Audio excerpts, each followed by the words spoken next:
왕관을 스스로 벗어던진 왕이 있습니다. 그 선택 하나로 23명이 자녀가 살아남았고 한 사람의 말년이 조선에서 가장 평온한 전설로 남았습니다. 오늘 이야기는 조선 둘째 임금 정종 이방과의 생존과 포기, 그리고 가족을 지킨 지혜에 관한 기록입니다. 끝까지 함께할 용기가 있다면 지금 구독을 눌러주세요. 이 이야기는 승자 찬양이 아니라 권력이 사람을 어떻게 삼키는지 보여주는 이야기입니다. 조선이 막 태어난 시절은 겉으로는 새 나라의 아침이었지만 안쪽은 칼날 같은 밤이었습니다. 한 집안에 기세 센 형제들이 여럿이면 바람 잘 날이 없다는 말이 있지요. 태조 이성계의 집안이 바로 그랬습니다. 왕좌는 자리를 뜻하지만 그 자리는 동시에 피를 부르는 표식이기도 했습니다. 그리고 그 표식이 가장 먼저 겨냥한 사람은 뜻밖에도 왕이 되고 싶지 않았던 둘째 아들 이방과였습니다.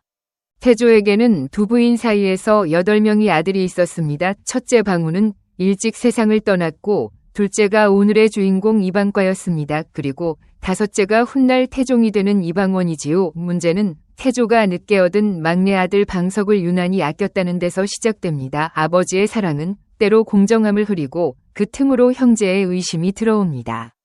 정도전은 새 나라의 설계를 맡았고 태조는 그 조언을 믿었습니다. 마침내 어린 방석이 세자로 세워집니다. 조선은 유교의 예를 내세웠지만 출발부터 원칙이 흔들렸습니다. 공을 세운 형들은 마음속에서 조용히 불이 붙기 시작했고 그 불은 특히 이방원의 가슴에서 가장 빨리 타올랐습니다. 그는 칼과 정치 모두에 능했고 자신이 밀려난 자리에서 미래를 보았습니다. 그 미래는 결국 피로 열릴 문이었습니다.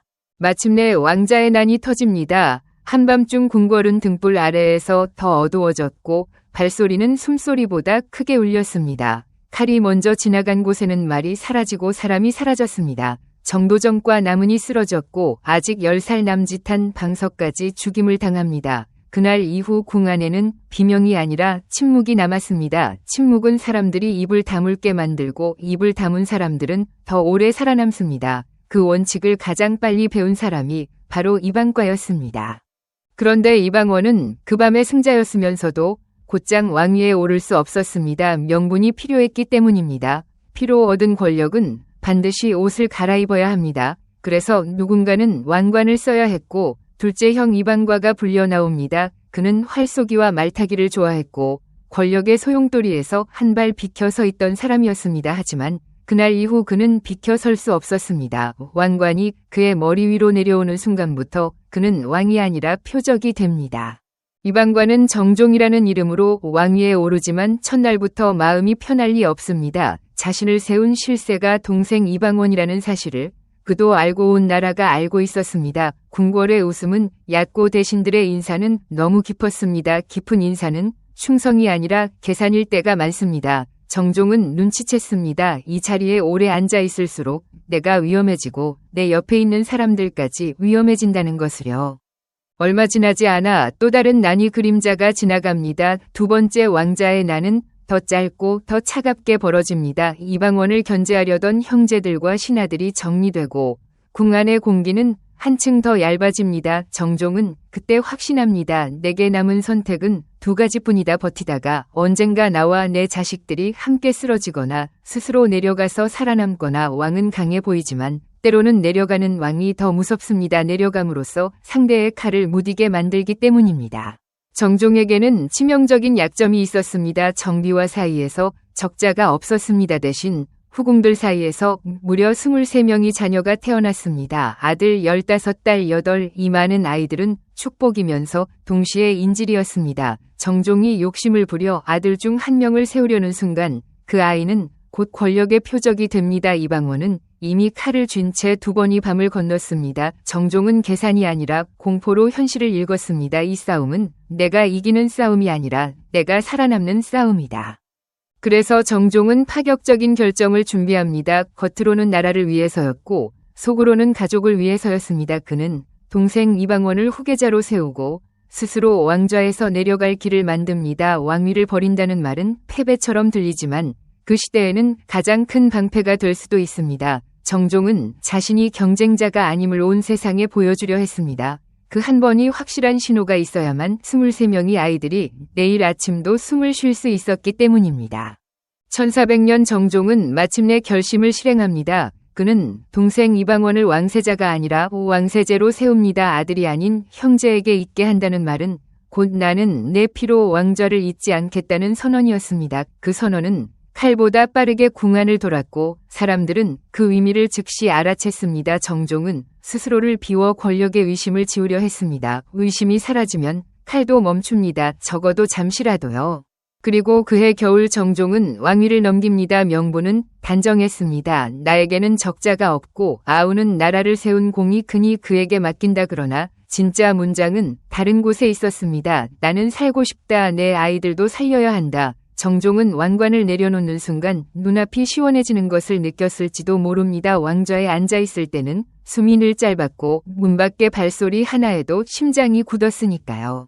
사람들은 보통 왕이 물러나면 비참해진다고 생각합니다. 유배 혹은 독약 혹은 감시 속의 늙음, 정종도 예외가 될 수 없다고들 수군댔습니다. 하지만 정종은 다른 길을 택합니다. 그는 스스로를 정치에서 멀리 떨어뜨리고 오히려 더 크게 드러냅니다. 이상하지요. 숨을수록 의심받는 곳에서 그는 반대로 바깥으로 나가며 말합니다. 보아라, 나는 숨지 않는다. 나는 권력을 꾸미지 않는다.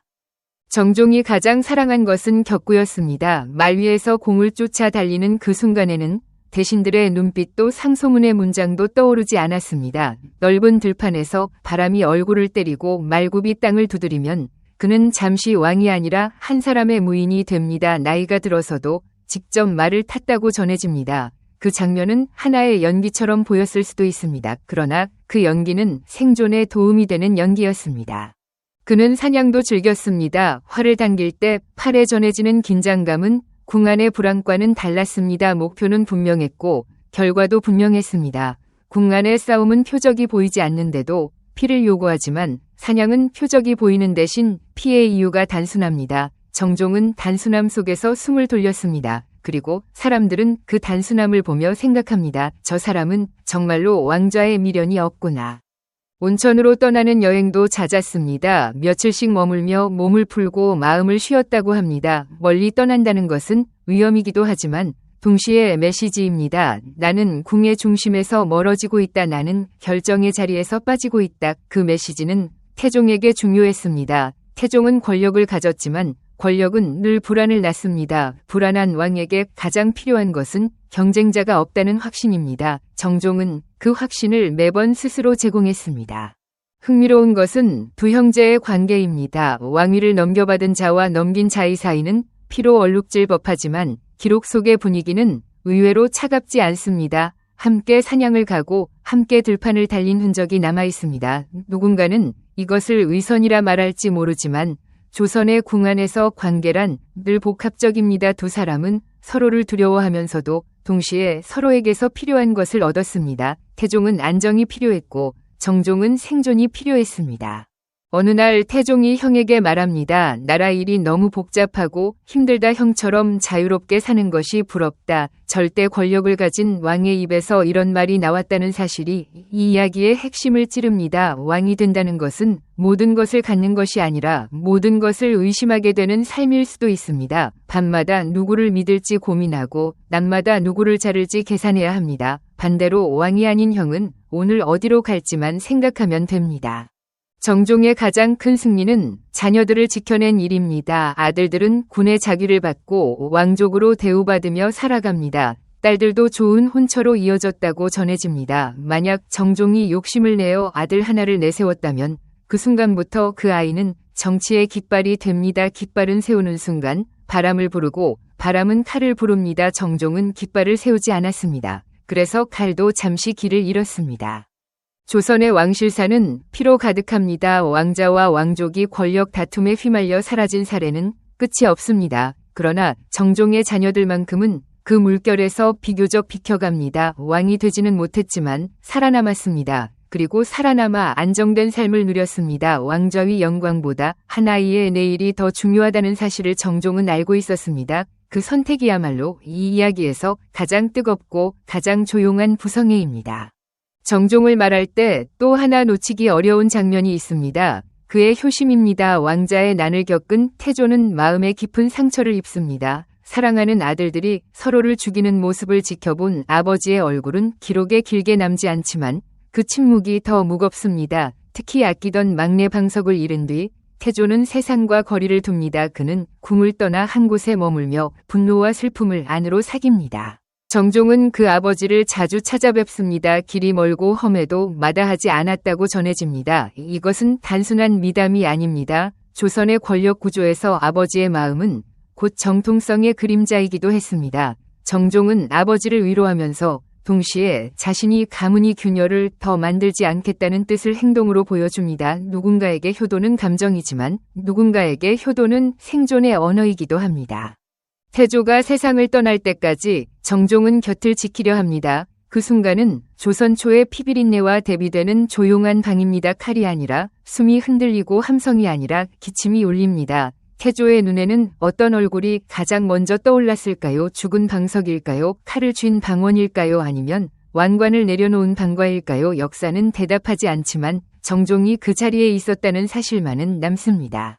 태조의 장례 뒤 정종은 3년상을 치릅니다. 당시의 예법이었지만 권력에서 물러난 사람이 조용히 예를 끝까지 지킨다는 것은 그 자체로 메시지입니다. 나는 더 싸우지 않는다. 나는 더 빼앗지 않는다. 이 메시지는 귀를 가진 자들에게는 크게 들립니다. 궁에서는 큰 소리보다 작은 일관성이 더 무섭습니다. 작은 일관성은 오래 살아남기 때문입니다. 시간이 흘러 정종은 늙어갑니다. 그러나 그의 늙음은 감시 속의 늙음이 아니라 선택한 늙음에 가깝습니다. 그는 여전히 바깥 공기를 마시고 말의 숨결을 느끼며 살았다고 전해집니다. 누군가는 그를 한가한 사람이라 비웃었겠지요. 하지만 그 한가함이야말로 스스로를 지우는 기술이었습니다. 권력은 존재를 크게 만들고 동시에 크게 베어갑니다. 정종은 존재를 작게 만들 줄 알았습니다. 1419년 정종은 63세 나이로 세상을 떠납니다. 그 시대 평균 수명을 떠올리면 장수입니다. 더 중요한 것은 그가 정치적 숙청으로 사라지지 않았다는 점입니다. 누군가의 칼이 아니라 시간의 손에 의해 끝났습니다. 조선의 왕들 중에서 이렇게 평화롭게 생을 마감한 이는 많지 않습니다. 그래서 사람들은 묻습니다. 그는 정말 패배자였을까? 아니면 가장 영리한 승리자였을까? 태종은 형의 장례를 정성껏 치렀다고 합니다. 왕좌를 얻은 사람이 형을 예우하는 장면은 겉으로는 미덕이지만 속으로는 정리이기도 합니다. 마지막까지 흔들림을 없애는 일말이지요. 그러나 인간의 마음은 늘 하나로만 설명되지 않습니다. 태종 역시 형 앞에서 잠시 숨을 돌렸을지도 모릅니다. 형은 자신이 감당해야 할 권력의 무게를 보여주는 거울이었으니까요. 정종에 대한 기록은 많지 않습니다. 재위 기간이 짧았고 눈에 띄는 업적도 적다고 말합니다. 하지만 이 이야기의 역설은 여기 있습니다. 기록이 적다는 것이 오히려 그의 업적이라는 점입니다. 큰 개혁도 큰 전쟁도 없었다는 뜻이고 그 말은 피가 덜 흘렀다는 뜻이기도 합니다. 왕이 모든 것을 해야 한다는 강박이 있을 때 사람은 더 쉽게 무리수를 둡니다. 정종은 무리수를 두지 않았습니다. 물론 어떤 이들은 그를 나약한 왕이라 부릅니다. 동생에게 권력을 빼앗긴 사람이라고 말이지요. 하지만 권력 싸움에서 끝까지 버티는 자만 용기 있는 것이 아닙니다. 때로는 내려가는 것이 더 큰 용기입니다. 내려가려면 자신의 욕망을 먼저 꺾어야 합니다. 정종은 왕관이 아니라 자신의 욕망을 내려놓았습니다. 그래서 살아남았습니다. 그리고 그와 함께 23명의 아이들이 살아남았습니다. 이쯤에서 질문을 던지고 싶습니다. 만약 당신이 정종이라면 어떤 선택을 했을까요? 자식들의 미래를 걸고 왕좌를 지키려 했을까요? 아니면 모든 비난을 감수하고 내려가 가족을 지켰을까요? 정종의 선택은 완벽한 정의가 아니라 현실의 계산이었습니다. 그러나 그 계산이 사람을 살렸습니다. 그래서 이 이야기는 화려한 승리담이 아니라 조용한 생존담입니다. 다음 이야기에서는 태종의 손에서 조선이 어떻게 변했는지 그리고 그 변화의 대가가 무엇이었는지 더 깊이 따라가 보겠습니다.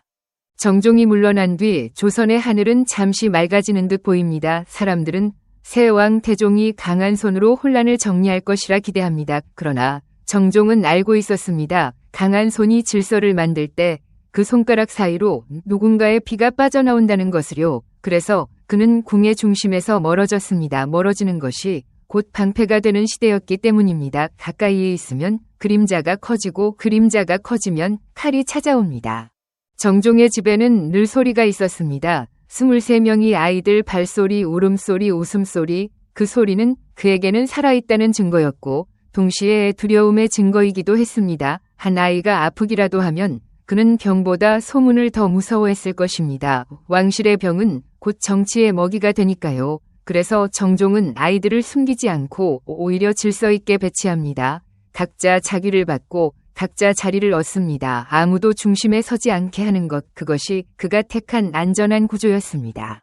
어떤 아들은 화를 좋아했고 어떤 아들은 그를 좋아했을 겁니다. 그러나 정종은 한 가지는 허락하지 않았을 것입니다. 왕이 되고 싶다는 말, 권력은 말이 되는 순간 죄가 됩니다. 정종은 아이들에게 가르쳤습니다. 우리는 왕이 아니라 왕의 피로 살아가는 사람이다. 그 차이를 잊지 마라. 이 말은 서늘하지만 필요한 말입니다. 꿈을 줄이는 대신 생명을 지키는 교육이니까요.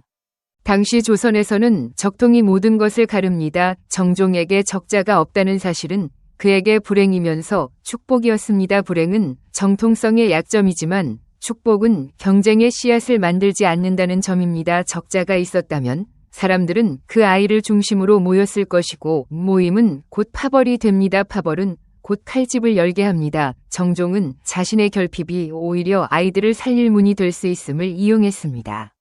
정종이 자주 밖으로 나간 또 다른 이유는 궁안의 시선이었습니다. 왕이 아니어도 왕족의 집에는 귀가 많습니다. 종들의 발소리에도 보고가 섞이고 하인들의 눈에도 계산이 섞입니다. 정종은 그런 집안의 공기를 싫어했을 것입니다. 그래서 들판으로 나갑니다. 들판에서는 누가 나를 보고 있는지 비교적 분명합니다. 궁에서는 보이지 않는 눈이 더 위험합니다. 격구를 하는 날에는 몸이 먼저 움직이고 머리는 뒤늦게 따라옵니다. 말이 달릴 때 사람은 잠시 생각을 놓습니다. 정종은 그 순간을 사랑했을 것입니다. 그가 왕으로 앉아 있었던 시간에는 생각이 늘 앞서야 했고 말 한마디가 목숨을 갈랐기 때문입니다. 격구는 정치가 아닙니다. 그래서 그는 더 격구를 택합니다. 정치가 아닌 것을 택하는 행위가 정치가 되는 시대였으니까요.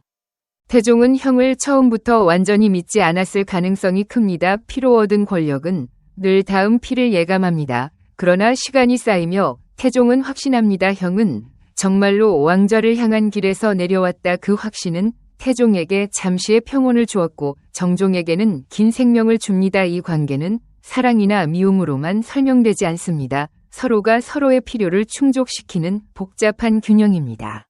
그런데 균형은 아주 작은 흔들림에도 깨집니다. 혹시라도 누군가 정종의 이름을 이용해 움직이려 한다면 그 순간 정종은 다시 표적이 됩니다. 그래서 정종은 주변을 더 조용히 관리했을 것입니다. 방문객을 제한하고 소문을 차단하고 말의 꼬리를 잡는 자들을 멀리합니다. 그는 왕이 아니었지만 왕보다 더 조심스럽게 살아야 했습니다. 왕은 칼을 쥐지만 물러난 왕은 칼을 피해야 하니까요. 정종의 삶에서 진짜 공포는 과거의 밤이 아니라 미래의 가능성입니다. 과거는 이미 흘렀지만 가능성은 아직 오지 않았기에 더 무섭습니다. 사람은 가능성 앞에서 상상하고 상상은 공포를 키웁니다. 정종은 공포를 줄이기 위해 상상을 줄였습니다. 상상을 줄이는 가장 좋은 방법은 단순한 일상을 반복하는 것입니다. 사냥, 격구, 온천 같은 반복은 사람들에게 이야깃거리를 주지만 반대로 음모의 여지를 줄입니다. 만약 정종이 단 하루라도 욕심을 드러냈다면 이야기는 끝났을 것입니다. 작은 말 한마디, 작은 표정 하나, 작은 인사 하나가 칼을 부르는 신호가 될 수 있습니다. 그래서 그는 평생 자신의 얼굴을 관리했을지도 모릅니다. 웃을 때도 지나치지 않게, 화낼 때도 지나치지 않게, 슬퍼할 때도 지나치지 않게. 궁에서 지나침은 곧 위심입니다. 정종은 위심을 만들지 않는 방식으로 살아남았습니다. 하지만 이 이야기에서 가장 깊은 부분은 정종의 마음입니다. 그는 정말로 권력을 원하지 않았을까요? 아니면 원했지만 포기한 것일까요? 사람은 쉽게 단정할 수 없습니다. 다만 한 가지는 분명합니다. 그는 왕관이 가져올 끝을 너무 잘 보았습니다. 그것은 자신의 끝만이 아니라 아이들의 끝이었습니다. 그래서 그는 욕망을 접었을 뿐 아니라 욕망을 접었다는 사실을 모두에게 보여줍니다. 조선에서 보여주지 않으면 믿어주지 않기 때문입니다. 정종의 집 안에는 늘 두 개의 시간표가 있었을 겁니다. 하나는 가족의 시간표이고 다른 하나는 정치의 시간표입니다. 아이가 태어나고 자라고 혼인하고 병들고 낫는 시간표가 있는가 하면 조정의 기류가 변하고 인물이 떠오르고 파벌이 움직이는 시간표가 있습니다. 정종은 두 번째 시간표를 놓치면 첫 번째가 무너진다는 것을 알았습니다. 그래서 그는 왕이 아니어도 매일 조정의 바람을 읽었을 것입니다. 하지만 그 바람을 거스르지 않았습니다. 바람을 거스르면 부러지니까요. 때때로 밤이 오면 정종은 한숨을 쉬었을지도 모릅니다. 그가 내려놓은 것은 단지 왕관이 아닙니다. 가능성입니다. 자식 중 누구도 나라의 중심에 설 수 없다는 가능성의 포기입니다. 그 포기는 아프지만 그 아픔이 생명을 삽니다. 어떤 사람은 권력을 얻기 위해 가족을 버리고 어떤 사람은 가족을 지키기 위해 권력을 버립니다. 정종은 후자였습니다. 그리고 그 선택은 조용히 위대합니다. 조선의 권력은 피를 먹고 자랍니다. 새 나라가 세워질 때는 더 그렇습니다. 기틀을 잡는다는 말은 반대의 목을 누르는 일과 종종 같은 뜻이었습니다. 태종이 강한 왕권을 만들기 위해 얼마나 많은 사람을 정리했는지 우리는 알고 있습니다. 그 과정은 역사책에서는 제도와 개혁으로 정리되지만 그 밑바닥에는 늘 사람이 있습니다. 정종은 그 밑바닥을 이미 왕자의 난에서 보았습니다. 그래서 그는 더 이상 그 바닥에 서고 싶지 않았습니다. 세상은 흔히 한 문장으로 사람을 평가합니다. 정종은 업적이 없었다. 그러나 업적이 없다는 말은 그가 큰 파도를 만들지 않았다는 말입니다. 그는 파도를 만들지 않았습니다. 대신 파도가 자신과 아이들을 삼키지 않게 했습니다. 정치에서 가장 어려운 것은 일을 하는 것이 아니라 하지 않을 일을 참는 것입니다. 정종은 참았습니다. 참는 동안 사람들은 그를 잊었고 잊히는 동안 그는 살았습니다.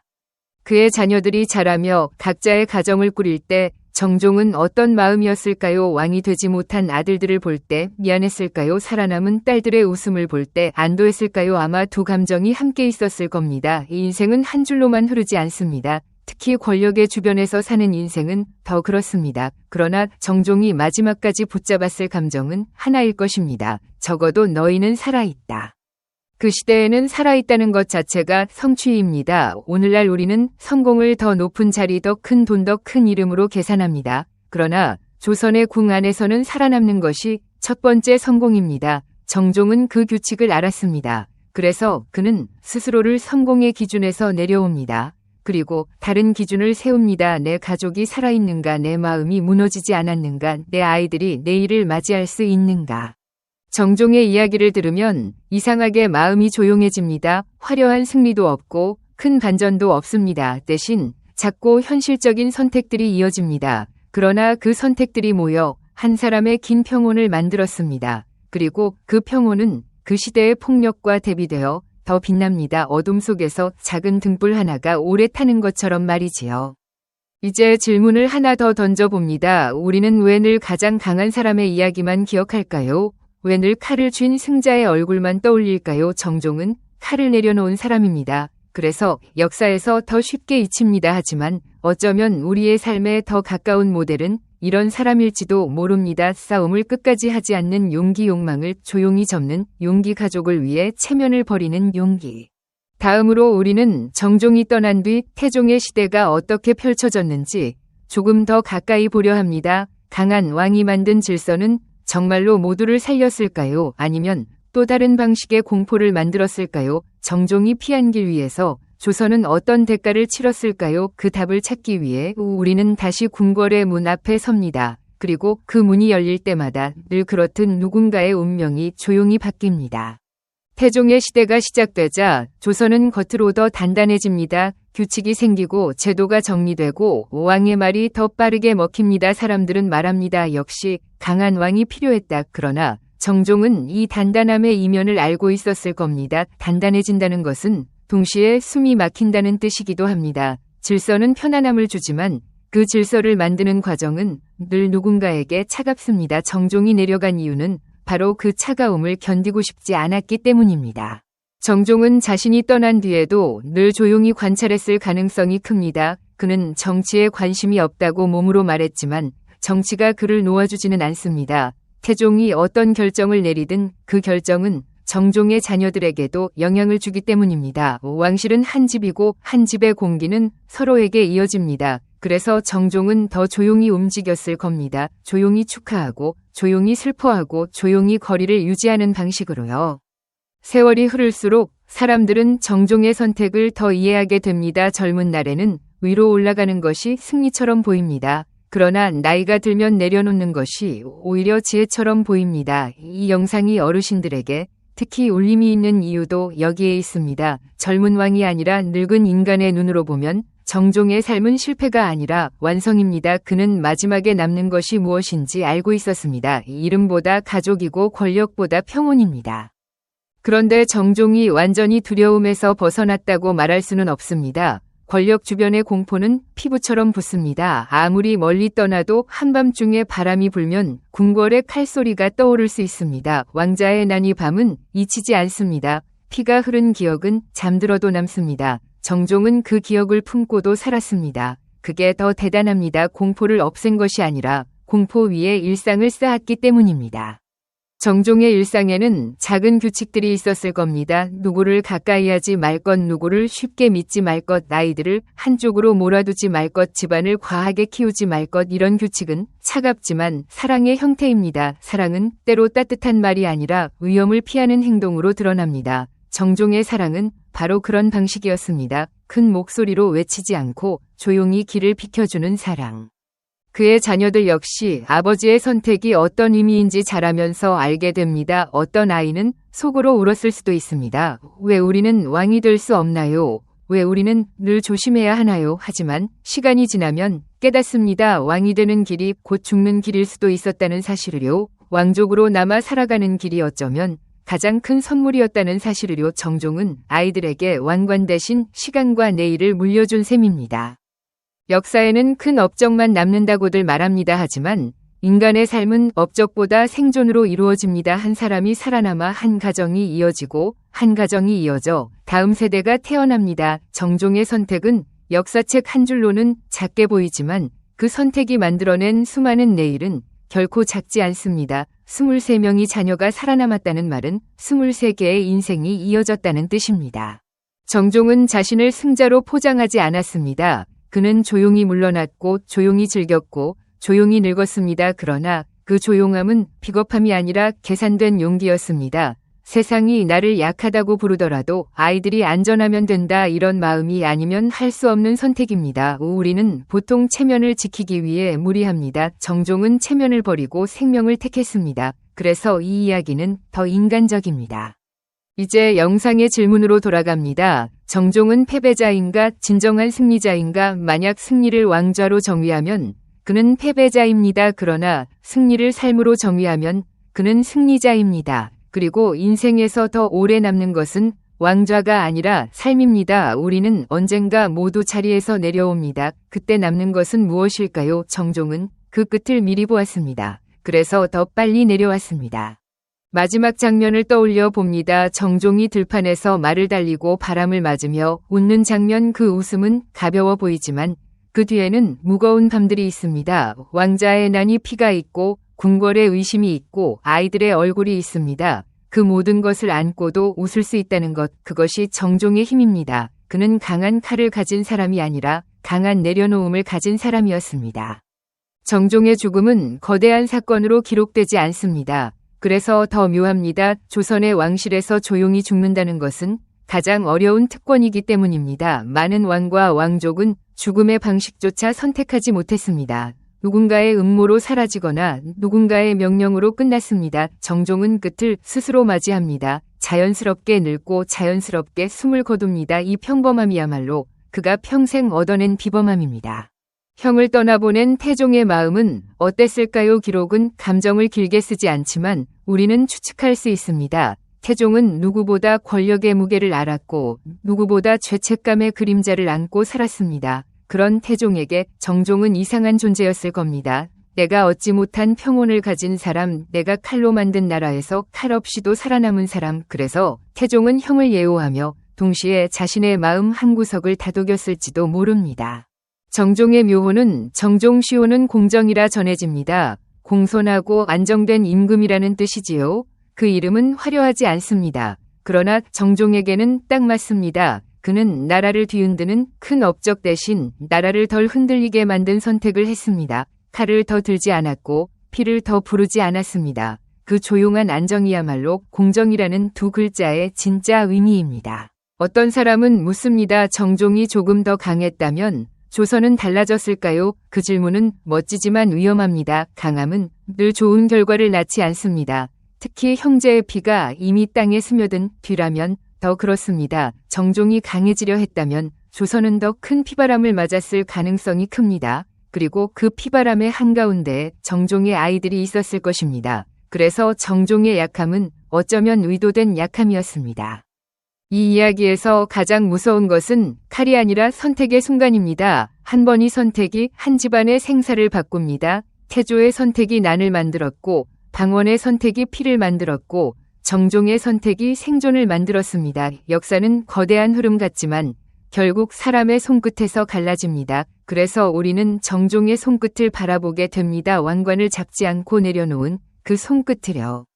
오늘을 사는 우리에게도 왕관 같은 것이 있습니다. 자리, 명예, 돈, 자존심, 체면, 사람마다 이름은 다르지만 본질은 비슷합니다. 그것을 붙잡으면 강해 보이지만 동시에 위험해질 때가 있습니다. 반대로 내려놓으면 약해 보이지만 살아남는 길이 열릴 때가 있습니다. 정종은 그 역설을 몸으로 증명했습니다. 지는 것이 이기는 것일 수 있고 포기하는 것이 지키는 것일 수 있습니다.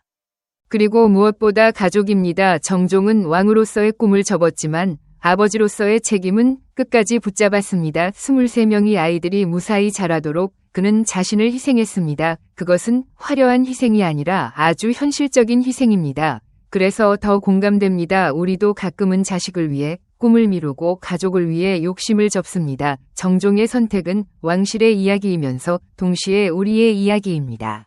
이제 당신에게 마지막 질문을 남깁니다. 당신의 삶에서 내려놓아야 지킬 수 있는 것은 무엇인가요? 당신이 끝까지 붙잡고 있는 것이 사실은 당신을 위험하게 만들고 있지는 않나요? 정종은 위험을 계산했고 사랑을 선택했습니다. 그 선택이 아름답게 느껴지는 이유는 그가 영웅이라서가 아니라 그가 너무 인간적이기 때문입니다. 두렵지만 책임을 지는 사람, 인간은 그런 사람에게 마음이 갑니다.